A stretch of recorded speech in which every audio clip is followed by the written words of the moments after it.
సరే ఇప్పుడు ఇది చెక్ చేయండి. ఇటువైపు మనకి 7 నెంబర్లు ఉన్నాయి, ఇటువైపు మనకి 3 నెంబర్లు ఉన్నాయి అనమాట. సో ఇది మనకి టైప్ 3లోకి వస్తుంది అనమాట. టైప్ 2లో ఏంటంటే ఇటువైపు తక్కువ ఉంటాయి, ఇటువైపు ఎక్కువ ఉంటాయి. ఒకవేళ ఇటువైపు తక్కువ ఉంటే మనం సున్నాలు వేసి ఇటువైపుది ఈక్వల్ చేసేస్తాం అనమాట. సో అది మనం టైప్ 2లో డిస్కస్ చేయాలి. సో ఇటువంటి సిచ్యువేషన్ మనం ఏం చేయాలనుకోనంటే ఇటువైపు ఎన్ని నెంబర్లు ఉన్నాయో ఫస్ట్ అన్ని నెంబర్లను ఒక పార్ట్ కింద తీసుకోవాలి. ఇటువైపు ఎన్ని నెంబర్లు ఉన్నాయి, 3 నెంబర్లు ఉన్నాయి. సో ఫస్ట్ 3ని ఒక పార్ట్ కింద తీసుకుంటాను అనమాట. సో 9 9 9. సో రిమైనింగ్ అన్నిటినీ కూడా ఒక పార్ట్ కింద తీసుకోవాలి. సో 9 9 9 9 అనమాట. సో ఇప్పుడు ఇది ఏదైతే ఉంటుందో దీనిని మనం ఇక్కడ పెట్టుకుంటాం అనమాట. సరే ఇది ఎప్పటి వరకు పెట్టుకోవాలనుకోనంటే దీనికి ఒక వాల్యూ యాడ్ చేయాలన్నమాట. సో దీనికి ఒక వాల్యూ యాడ్ చేసిన తర్వాత వచ్చినటువంటి వాల్యూని ఈ నెంబర్ నుండి తీయగలుగుతున్నామా లేదా చెక్ చేసుకోవాలి. సరే తీయగలుగుతున్నామా లేదా చూస్తాం. సో దీనికి ఒకటి కలిపితే ఎంత అవుతుంది? 9999. సో దీనికి ఒకటి కలిపితే మనకి ఎంత అవుతుంది? 10,000 అవుతుంది అనమాట. సో 10,000ని 999 నుండి తీయలేను అనమాట. తీయగలను, కాకపోతే నెగిటివ్ నెంబర్ వస్తుంది అనమాట. సో నెగిటివ్ నెంబర్ మనకు రాకూడదు. సో అటువంటిప్పుడు మనం ఏం చేయాలనుకోనంటే ఇటువైపు దీని ముందు ఎంతో కొంత నెంబర్ మనం వేసుకుంటాం అనమాట. ఆ విధంగా వేసుకున్నటువంటి నెంబర్ ఏదైతే ఉంటుందో ఆ నెంబర్ని మన యాక్చువల్ నెంబర్ ఏదైతే ఉంటుందో దాని నుండి తీయాలన్నమాట. సరే ఇప్పుడు ఏమవుతుంది? ఈ యొక్క 10,000ని మనం ఇందులో నుండి తీయలేకపోతున్నాం. సో కాబట్టి ఇది ఇక్కడ మనం పెట్టుకోమన్నమాట. ఓకేనా? సో ఇక్కడ మనకి వేరే నెంబర్ వస్తుంది. ఆ నెంబర్ ఏంటి అనేది ఇప్పుడు మనం చూద్దాం. సరే ఇప్పుడు మనం ఏం చేయాలి? ఇక్కడ మనం 1 పెట్టామనుకోండి ఫర్ ఎగ్జాంపుల్. సో ఇక్కడ మనం 1 పెడితే ఏమవుతుంది?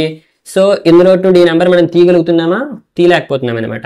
సరే 2 పెట్టినా తీయలేమనమాట. ఎందుకు అనుకోనంటే 2999 నుండి 10,000 మనం తీయగలమా? తీయలేమనమాట. సరే 9 పెడదాం. 9999 నుండి 10,000 మనం తీయగలమా? తీయలేమనమాట. సరే ఇప్పుడు మనం ఏం చేద్దాం? 10 పెడదాం. సో 10 పెడితే మనకి ఏమవుతుంది? 10,999 రైట్.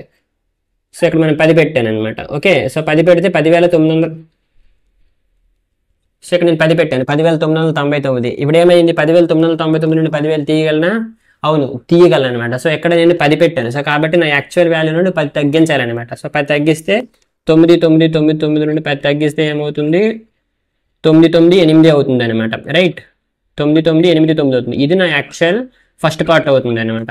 సరే ఇప్పుడు మనం ఈ వాల్యూ నుండి తీయగలుగుతున్నామా? తీయగలుగుతున్నామే. ఎంత వస్తుంది? 10,999 నుండి మనం 10,000 తీస్తున్నాం అనమాట. సో దాని వాల్యూ వచ్చేసి నాకు 999 అవుతుంది అనమాట. సో దీని వాల్యూ వచ్చేసి నాకు ఇక్కడ 999 అవుతుంది. రైట్. సో ఇది ఎక్కడ వేసుకుంటాం అనమాట. సో ఈ తర్వాత మన ఫస్ట్ పార్ట్ ఏంటది? ఈ 999 ఏదైతే ఉంటుందో దీని మీద మనం నిక్లాస్ ఫార్ములా అప్లై చేస్తాం. అవునా కాదా? సో నిక్లాస్ ఫార్ములా ఏంటి? ఆల్ ఫ్రమ్ 9 లాస్ట్ ఫ్రమ్ 10 అనమాట. అన్ని నెంబర్ని 9 నుండి తీయాలి, లాస్ట్ నెంబర్ 10 నుండి తీయాలి అనమాట. సో 9 నుండి 9 తీస్తే 0, 9 నుండి 9 తీస్తే 0, 10 నుండి 9 తీస్తే 1. సో దీని వాల్యూ ఇదే అవుతుంది. కావాలంటే ఒకసారి చెక్ చేసుకోండి. ఒకవేళ మీకు అర్థం కాలేదు అనుకుంటే ఫుల్ వీడియో డిస్క్రిప్షన్ బాక్స్ లో ఉంటుంది, అది కూడా ఒకసారి చెక్ చేయండి.